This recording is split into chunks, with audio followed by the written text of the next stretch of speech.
no one deceives you. Jesus answered, watch out that no one deceives you. What does it mean to deceive? To deceive is to present a lie to someone as if it is the truth and get the person to accept that lie as the truth. That's deception.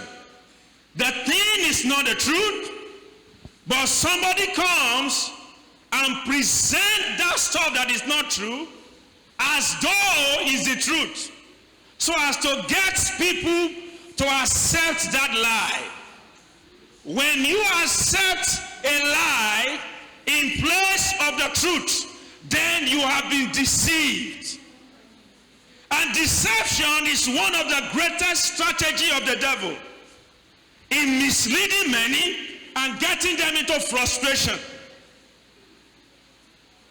It's an age-long strategy of the devil, deception, getting people to believe a lie. It's been long. And in fact, when the Bible made mention of Satan for the first time in Genesis chapter 3, as a snake, he was associated with deception. God has spoken to Adam and his wife that they should not eat of the tree of the knowledge of good and evil.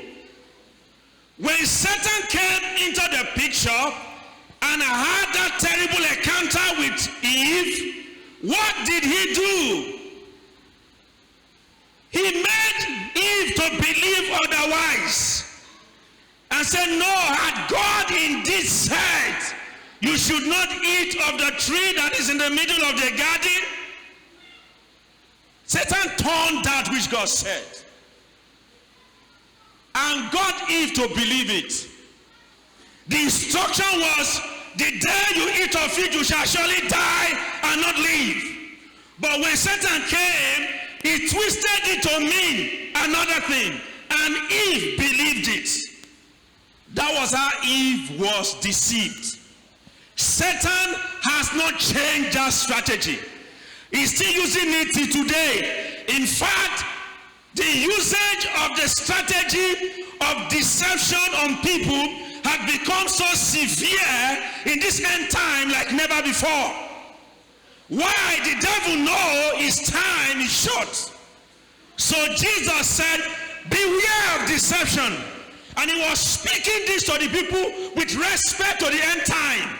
He was telling them, when the end is going to come, this and this and this and this and this is going to precede the end of the world. And I will come back for my people. But however, beware of deception. By the way, what does it mean to beware? To beware means to be conscious of something. It's just like going around in the dark in an area where you know there are drainages, there are gutters, there are pitfalls, there are holes, but you are going around that area. You're always very conscious of where you are going to put your leg. The reason being that if you miss your step by any measure, you may pay dearly for it. So to beware means to what? To be conscious. So when Jesus said beware of deception, he was actually saying be conscious of the fact that in these last times, people are going to present the truth. So they're going to present lie to people as though it's the truth. Be conscious of it. That's what Jesus was saying. He said be conscious of it. Be very mindful of that thing. Be conscious of it. What do drivers do when they hold the steering? They are very conscious of oncoming vehicle. They are conscious of the vehicles following them behind. They are conscious of the vehicle that are in front of them. They are very conscious. If they lose that consciousness by any measure, they may pay dearly for it. So Jesus said, watch out that no man deceives you. In other words, beware of deception. It means that deception is all around the corner. So be very conscious of it. Be aware of the fact that that thing is around the corner. That was what Jesus said. And Satan is the chief deceiver. That's his job. That's what he does. And I want to tell you tonight, he's never going to come with horns on his head and appear as the devil. He always comes as an angel of light, but he's not. Satan is never going to appear and say, hey, I've come. I am Satan. Look at the horns on my head. And he uses intermediaries. Just the way God is using people to trumpet to his own people and say, be ready, be ready. I am coming soon. I'm coming soon. And since the commencement of this convention, we have been preaching and teaching that the Lord is coming. The Lord is coming. The Lord is coming. God himself is not coming to tell us. He's using fellow human beings to tell us. The same way, the devil is not going to appear by himself to deceive anybody. He's going to use intermediaries to do it. Somebody say, I hear. If your understanding is not very enhanced to grab this fact, you are going to be swept away. And Satan uses false prophets. Who are false prophets? Who are false prophets? They are people who proclaim things, but not by the Spirit of God. To prophesy actually means two things. Either to speak forth, that is forth-telling, or to foretell, to talk about the future. That's what prophecy means. There are people that do that with the help of demonic spirits. They are called the false prophets.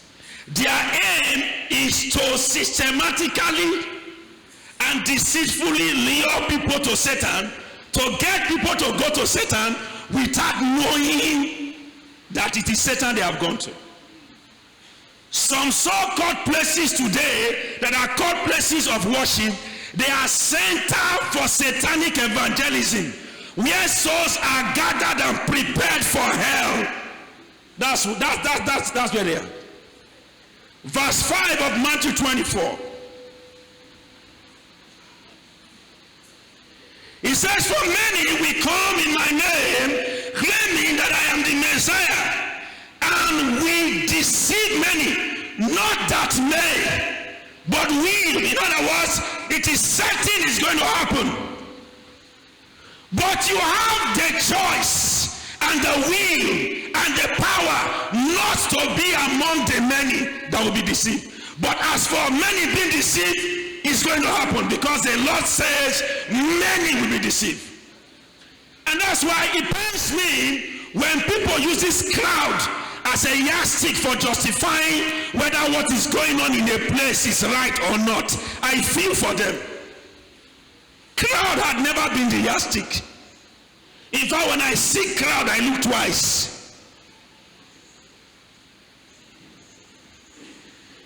False prophets are all over the place, and people are being deceived. People are being deceived. People are being gotten to accept the lie in place of the truth. We must be very, very careful. Satanic agents are all over the place also. Satan sent them to people as friends. They don't proclaim Christ. They don't confess that Jesus Christ has come in the flesh. But they can be philanthropic. They can be very good people. They give money. They give positions. They do a lot of good things. but they don't proclaim, neither do they believe that Christ has come in the flesh to save mankind. Be very careful. About 5 days ago, a woman was sharing a testimony with me in Lagos. How a very close neighbor that is a woman happens to be a very prominent person, was coming very close to her. Very close. She liked the woman so much because of the good things she does, in quotes. But one of the days she was in her sitting room in the afternoon, just having a nap. She saw that a lion was coming very close to her, wanting to eat her up. She shouted, "Jesus!" The lion disappeared. As soon as the lion disappeared, as she woke up, her phone rang. Who was calling? It was this woman. She said, "What a coincidence." But the lion was wearing something. And lo and behold, when the woman came, it was exactly that thing the woman was wearing. So she knew this was the lion that I saw. She started cutting off the things the woman manifested later, and the hurt that she gave people very much later, not so long after the time she had this encounter, made her to understand that God indeed saved her life. Be careful when some people just trail into your life from the moon and you don't know them. They just newly came into your neighborhood and they are all over the place. They are giving you things, they are showering you with money, they are doing all kinds of things, but you cannot find Christ in their life. If you want to demonstrate any level of courtesy, please be kind to minister Jesus to them. Maybe by way of reciprocating for the good they are trying to do. If they reject Jesus, also reject them and run for your life.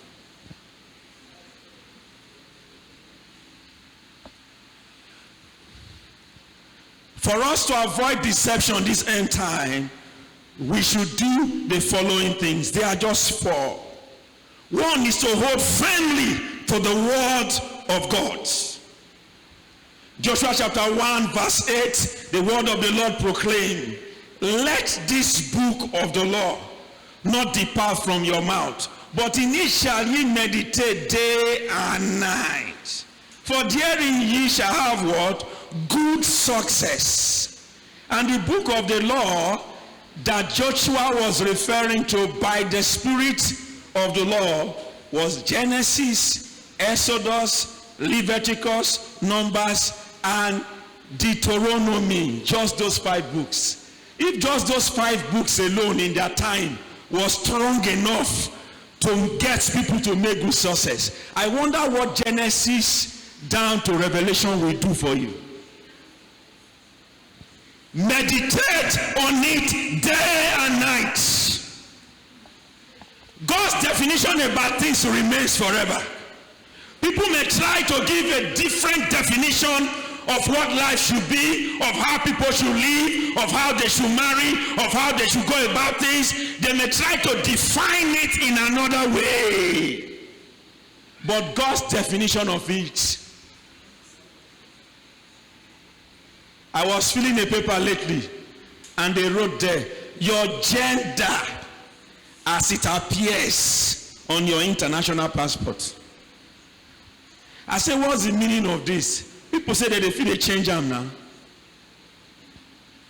Of course, mommy and daddy will tell you, you can just say you don't want to be a man again and you choose to be a woman. They will do surgery for you, you become a woman.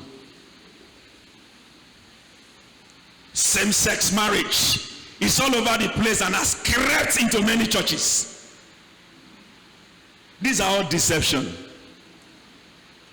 These are all things that people will get into and they register themselves permanently as Satan's candidate for hell. They are all over the place. If you are not properly rooted in the word of God, when a lie comes, you will not be able to recognize it. Because the litmus paper for testing lies is the word.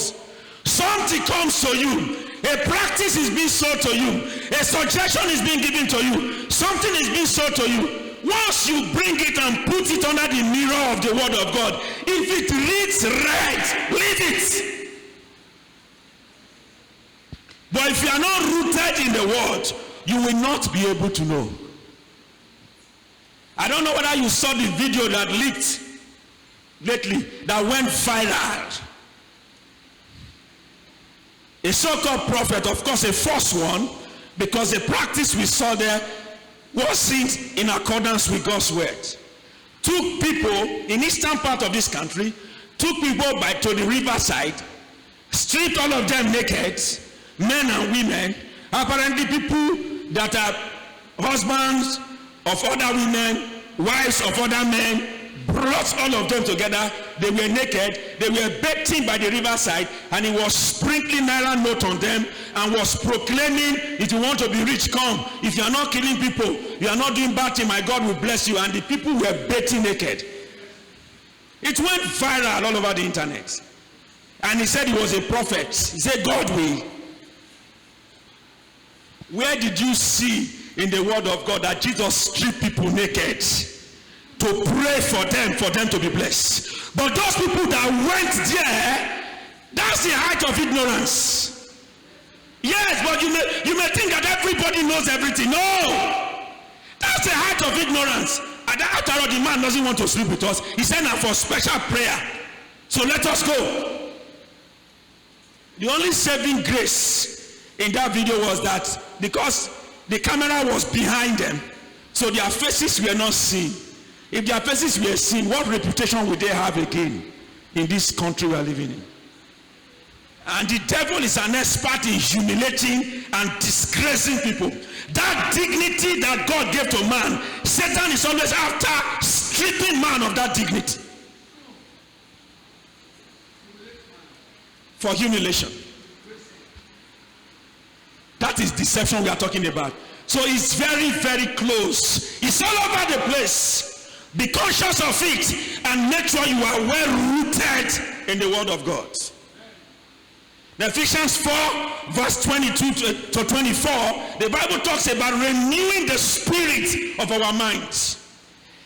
There's an extent to which you so furnish your heart with the word of God. Once any light drops and touches your ear, the scripture you have inside will get up to counter it. You will just know, because it's already there. So you are right on guard. There's something we used to have on the rig that they call smoke alert. And the hand rigger will understand that. They just put it there. That smoke alert is just there. They just put it there. If there is any threats of fire, nobody needs to be there. If it comes up to a certain degree, the smoke alert will start hollering on its own, telling everybody there is fire somewhere around this installation. They put it there because you don't know when fire will come. The word of God is your own smoke alert. You can bury it inside of you. When a lie comes, it will get up and say, this thing is a lie. This thing is a lie. Recently they deceived a woman, carried her all the way from her house into the bush in the name of prayer. And at the end of the day, the mathematics was going and going. She was just following and following. It was when it got to the point of adultery, that's when she realized that she was about to do something wrong. He said, no, I'm not going to sleep with another man. I'm a married woman. Then the prophet asked, now until when you don't reach Jesus' tent, now you don't know, say, because she don't follow too far. They don't come out her clothes from somewhere where they approach the shrine. Say that they go with bare nakedness and barefoot. You come out clothes, enter inside the shrine, they go. Now when you don't reach, that's now when you are knowing. In other words, the prophet was telling her, the first prayer was saying, you didn't know on time. Anyway, go and get your clothes and get out of this place. Next time, church woman, they were praying to them, church woman, next time, no on time. May your case never get there. Not on time. When deception is on, pick it. Not on time. Number 2, what we need to do, we need to remain fervent in the Spirit. In Romans 12 verse 11, the Bible declares, it said, not slothful in business, but fervent in spirit, serving the Lord. Fervent in spirit. To be fervent means to burn with high level of emotion for something. To be on fire for something. Until you are hot in the Lord, the devil can grab you at any time. When somebody is fervent in the Spirit, serving the Lord, the person's prayer life is up.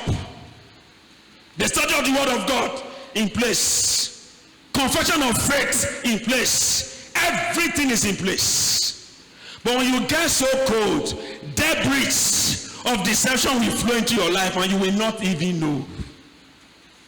Number 3, ensure that the fruit of the Holy Spirit is in place in your life at all times.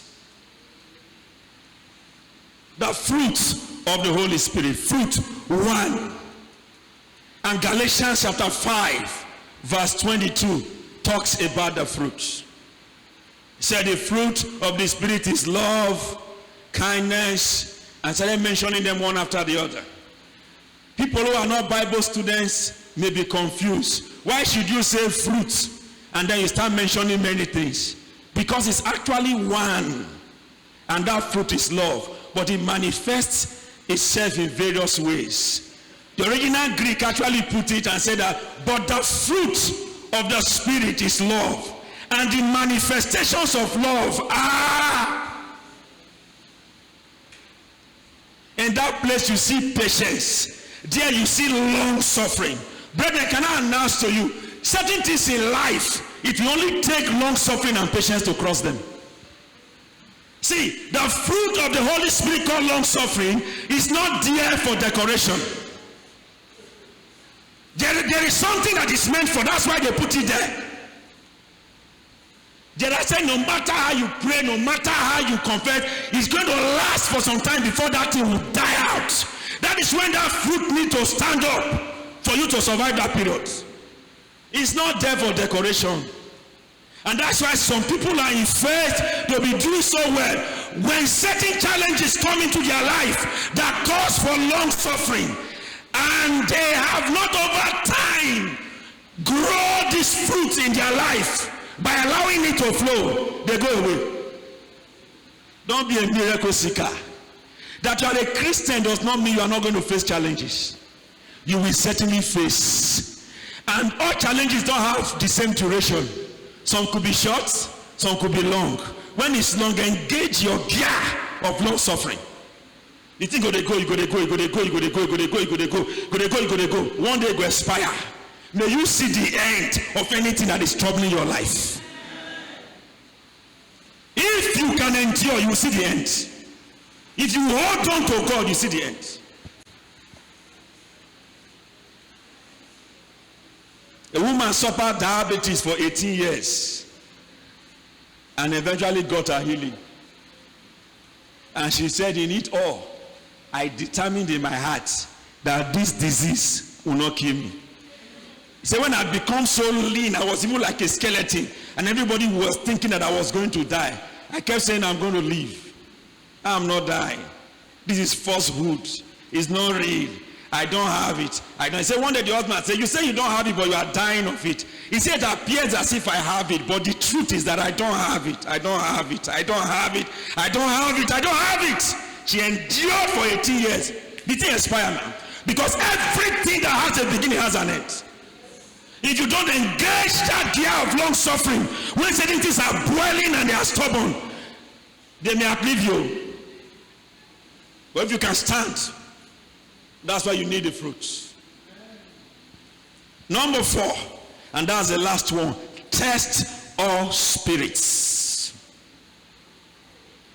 1 John chapter 4 verse 1 to 3.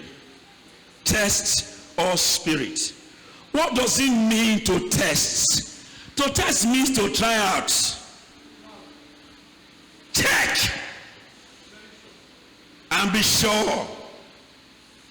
The Bible didn't say some. It said test all. It said, beloved, believe not every spirit, but try the spirits whether they be of God. Check so that you will know. But some people don't want to be checked. And that's one of the ways you know them. Everything is hide. There are some churches you go now, there are places you don't enter. Not because of the privacy of documents, but so that you don't see certain things. Oh, I don't go church for Lagos. One day, hey, come back, don't go there. Why now? I said they church too. The way they come, why are you going to that place? In church?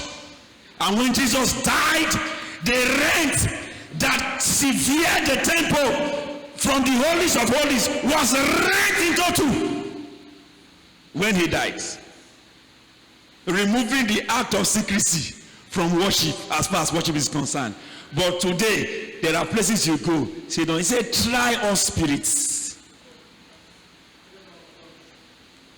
A young man went to a church to go and conduct as a choir rehearsal or so, and when he got there trying to train the people, he was called to help out.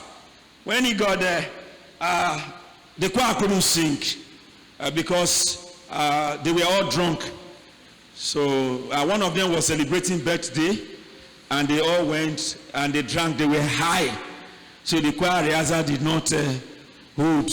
They were high. Their pastor was high too, and so he was surprised. What's going on? It's okay that it was the pastor that later explained to him that here they drink alcohol, that they don't find anything wrong with it. That you can be high, but don't just do something wrong when you are high. That was the last time he went there.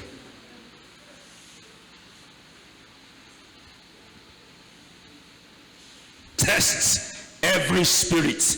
Let us go for prayer. As this thing will be like this, so it's not good though. Let us go for prayer. There's one place I will take you to for prayer. It is not bad to go for prayer, but test every spirit. Test every spirit. Test every spirit. Try every spirit.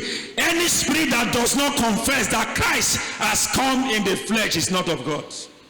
Because many places it is Jesus plus some other things. You know why? We live in the world of spirits. And as a matter of fact, anything that is not backed up by spirits does not last. For this church to have endured all these years through the rain and through the storm is because the Holy Spirit is behind what we are doing. It would have folded and crashed long ago. There is no church or worship place you go to that a spirit is not behind what they are doing. But the question is, which spirit is behind what they are doing? Because if the devil succeeds in programming any demonic spirit into your life, he has won you over. That you come under hypnosis, under the influence of that demonic spirit, you are now tortured and compelled to do as that spirit wants you to do. It is only the Holy Spirit that does not compare people. Demonic spirits do compare. They force people against their will to do things they wouldn't want to do naturally. And that's the spell that many people are under now. How can somebody be crying that the so-called shepherds of a place, in quotes, has been committing immorality with a wife, and is not able to leave that place, and he's still there, he's still going there every day, and he's crying, and he cannot leave? Something is wrong. And people are yoked when they just put themselves into a system that they don't understand the spirit that is behind it. Rise on your feet tonight. We want to pray. Begin to talk to God to enhance your understanding. Father, we thank you. We give you praise and glory. We pray for your people, both those that are online, those watching on various platforms. We pray and decree by the power of your spirit, enhance their understanding. Let them know when they are in an atmosphere that is not okay. In the name of Jesus. Thank you, Father. Blessed be your holy name. We give you praise and glory, for we know you have heard and answered. In Jesus' name we have prayed. And all of God's children say amen. You that is here, begin to give God thanks for his word. Give God thanks for his word. Give God thanks for his word.